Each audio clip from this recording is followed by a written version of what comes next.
انسان بی نهایت ظرفیت داره. هیچ موجودی به اندازه انسان ظرفیت سازی براش نشده، اما بعضی موقع انسان ها حتی تو آینه نگاه خودشون هم نمیتونن بکنن، یعنی برای خودشون هم حرفی برای گفتن ندارن. نگاه تو آینه میکنه، سرش میندازه پایین، چون برای خودش هم مفید نبوده. ولی بعضی انسان ها برای دنیا، نه در زمان خودشون، بعد از زمان خودشون هم حرف برای گفتن دارن.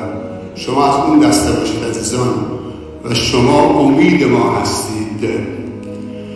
هر برنامه‌ای تو زندگی ما و شما باید یک خروجی داشته باشه. خروجی دو تاست: یک این که امید به زندگی تولید کنیم، دو این که همدلی و همگرایی ایجاد بکنیم. این دو تا کار خروجی برنامه هاست تو زندگی ما و شما، تو نگاهتون، تو افکارتون، تو کردارتون، تو گفتارتون، تو رفتارتون، تو برنامه هاتون، تو زندگیتون.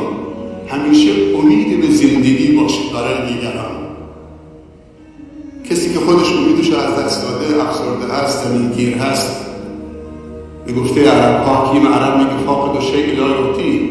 کسی که خودش نداره چیزی ببخشه، چطوری میخواد بخشنده باشه و چیزهای خوب ببخشه؟ همیشه امیدوار باشید به فردای بهتر.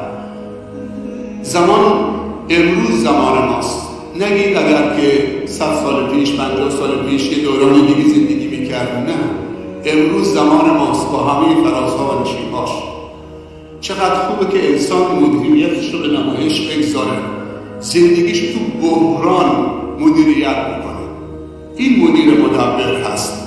وگرنه افرادی که قابلیت ندارن در روزهای یسر و آسانی و روزهای خوب هم نمیتونن مدیریت زندگیشون بکنن.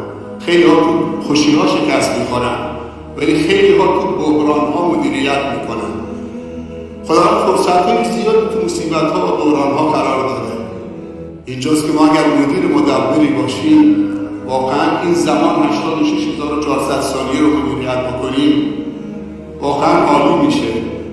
برای خودت زندگی بکن و برای دیگران زندگی باش و همدلی و همگرایی ایجاد بکنیم.